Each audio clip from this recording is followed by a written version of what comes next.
আজকে হলদিয়া মহকুমা শাসকের দপ্তরে মনোনয়ন জমা দেবেন শুভেন্দু অধিকারী এবং এর আগেই তিনি হলদিয়াতে সভাও করেছেন। আমাদের প্রতিনিধি বিটন চক্রবর্তী আমাদের সঙ্গে রয়েছেন। বিটন, কি খবর রয়েছে? মনোনয়নপত্র জমা দিতে গিয়েছেন, পৌঁছে গিয়েছেন শুভেন্দু অধিকারী? দেখো, যে মিছিল করে শুভেন্দু অধিকারী সহ দুই প্রার্থী তারা আসছিলেন, তারা এখনো পর্যন্ত মহকুমা শাসকের দপ্তরে এসে পৌঁছাননি। তবে যে মিছিলটা করা ছিল সেটা মহকুমা শাসকের দপ্তরে থেকে 200 মিটার আগেই পর্যন্ত সেটিকে পুলিশ আটকে দিয়েছে নিয়ম অনুযায়ী। শুভেন্দু অধিকারী এই মুহূর্তে কিন্তু তিনি আসছেন মহকুমা শাসকের দপ্তরের দিকে, এবং আর যেটা মনে করা হচ্ছে আর 10 থেকে 15 মিনিটের মধ্যেই তিনি মহকুমা শাসকের দপ্তরে এসে পৌঁছবেন এবং তিনি তার যে পূর্ব নির্ধারিত কর্মসূচি, যে মনোনয়নপত্র, যে মনোনয়ন পেশ, সেই পেশটা কিন্তু তিনি করবেন। তুমি আমাদের সঙ্গে থাকো। এর আগে শুভেন্দু অধিকারী অর্থাৎ মনোনয়নপত্র জমা দেওয়ার আগে হলদিয়াতে শুভেন্দু অধিকারী কি বলেছিলেন শুনুন।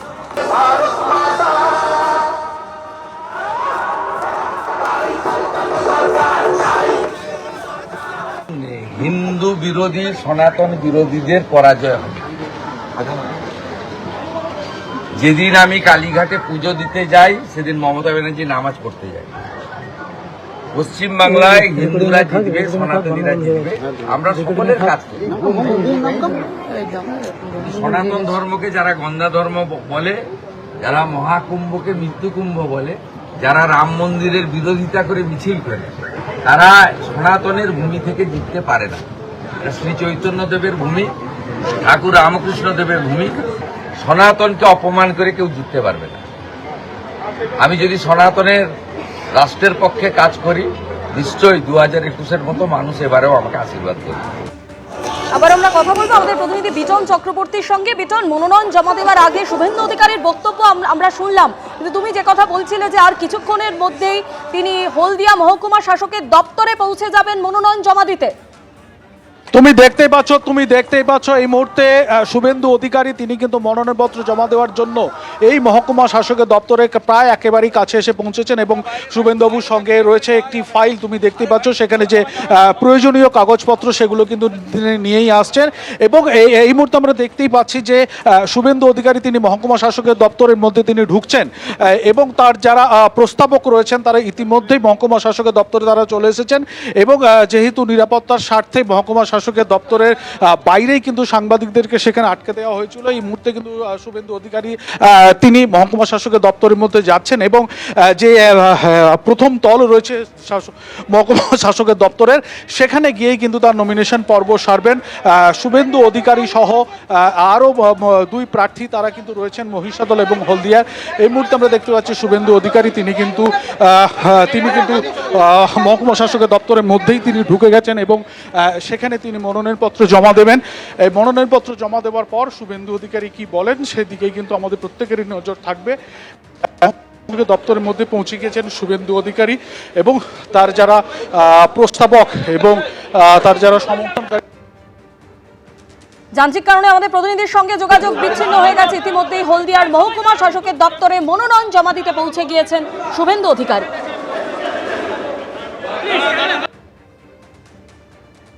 দেখো, শুভেন্দু অধিকারী তিনি কিন্তু যে দ্বিতল সেখানে কিন্তু তিনি উঠে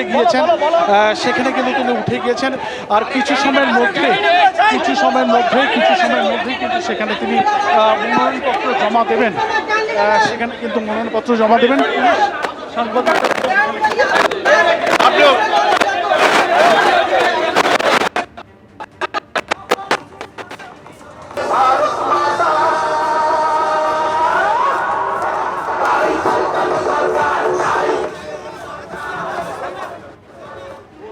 হলদিয়ায় মহকুমা শাসকের দপ্তরে মনোনয়ন জমা দিতে পৌঁছে গিয়েছেন শুভেন্দু অধিকারী এবং মনোনয়ন জমা দেওয়ার পর বেরিয়ে এসে তিনি কি বলেন সেদিকে অবশ্যই আমাদের নজর থাকবে। এর আগে আজকে তিনি হলদিয়াতে সভাও করেন, সেখান থেকে তিনি বলেন 4 মে পশ্চিমবঙ্গে বিজেপি সরকারই হচ্ছে, নন্দীগ্রামের মতো ভবানীপুরেও হারবেন মমতা বন্দ্যোপাধ্যায়।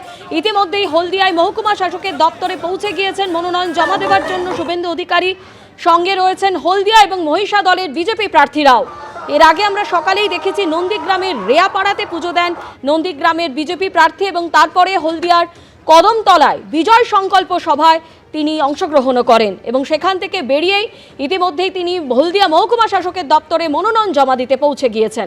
তার সঙ্গে রয়েছেন হলদিয়া এবং মহিষাদলের বিজেপি প্রার্থীরাও।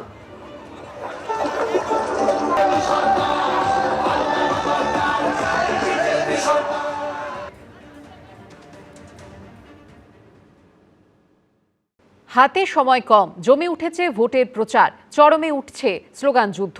রবিবাসরীয় সকালে চেতলায় মমতা বন্দ্যোপাধ্যায়ের হয়ে প্রচার করেন কলকাতা বন্দরের তৃণমূল প্রার্থী ফিরহাদ হাকিম।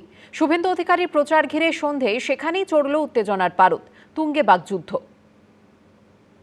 একদিকে জয় বাংলা, অন্যদিকে জয় শ্রীরাম। ভোটের প্রচারে চরমে উঠল স্লোগান যুদ্ধ। পরিস্থিতি সামাল দিতে ছুটে এলো পুলিশ এবং কেন্দ্রীয় বাহিনী। শুভেন্দু অধিকারীর প্রচার ঘিরে রবিবার সন্ধ্যায় উত্তেজনার পারদ চড়ল চেতলায়। শুভেন্দু অধিকারীর ভোট প্রচারের মাঝখানেই এখানে জয় বাংলা স্লোগান, এরকম জয় বাংলা স্লোগান দিতে শুরু করলেন। তো তিনটে লোক তো থাকবে, হাজার হাজার কণ্ঠে জয় শ্রীরাম, হাজার হাজার কণ্ঠে জয় শ্রীরাম। ভোট ঘোষণার পর দ্বিতীয় রবিবার তুঙ্গে প্রচার। এদিন সন্ধ্যায় আলিপুর থেকে চেতলাহাট রোড এলাকায় আসেন শুভেন্দু অধিকারী। বাড়ি বাড়ি প্রচার শুরু করলে স্থানীয় তৃণমূল সমর্থকরা স্লোগান দিতে থাকেন। পাল্টা স্লোগান দেন বিজেপি সমর্থকরা। এর আগে রবিবাসরীয় সকালে চেতলায় মমতা বন্দ্যোপাধ্যায়ের হয়ে প্রচার করেন কলকাতা বন্দরের তৃণমূল প্রার্থী ফিরহাদ হাকিম। এখানে লেখা রয়েছে উন্নয়ন ঘরে ঘরে, ঘরের মেয়েই ভবানীপুরে, এবং সেই সঙ্গে তৃণমূলের এখানে প্রতীক রয়েছে। এই সমস্ত কিছু নিয়েই তারা প্রচারে বেরিয়েছেন চেতলা অঞ্চলে। সবাই প্রচার করবে, মানুষ ঠিক করবে, সবার উপরে মানুষ সত্য, তাহার উপরে নাই। দু নৌকে পা দিলে ডোবার সম্ভাবনা সব থেকে বেশি। গত বিধানসভা নির্বাচনে নন্দীগ্রামে মমতা বন্দ্যোপাধ্যায়কে হারিয়েছিলেন শুভেন্দু অধিকারী। এবার নন্দীগ্রামে পবিত্র করকে প্রার্থী করেছে তৃণমূল কংগ্রেস।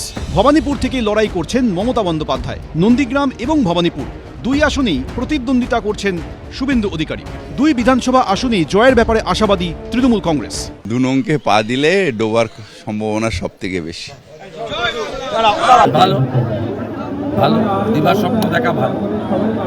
ওনাকে বলবো, ওনাদের ভোটারদের প্রতি যদি এত কনফিডেন্স থাকে, গুন্ডামিটা করবেন না, পোস্টার ব্যানার ছেড়বেন না, পুলিশকে লেলিয়ে দেবেন না, বাকিটা জনগণ বুঝে নেবে। এদিন প্রচারে বেরিয়ে বিদায়ী পুরমন্ত্রী অভিযোগ করেন ভবানীপুরে শুভেন্দু অধিকারীর নির্বাচনী কার্যালয়টি তৈরি হয়েছে বেআইনিভাবে। আমরা অলরেডি দিয়ে দিয়েছি, 401 নোটিশ দিয়েছি, থানায় এফআইআর করে দিয়েছি।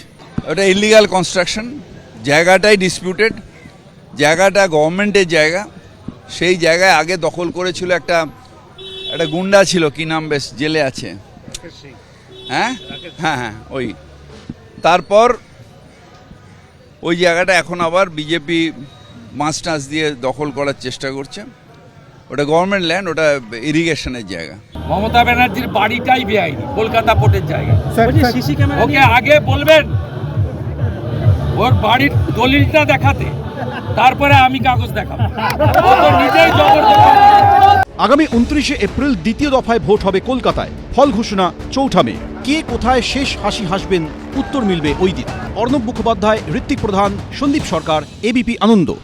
এবিপি আনন্দ, এগিয়ে থাকে, এগিয়ে রাখে।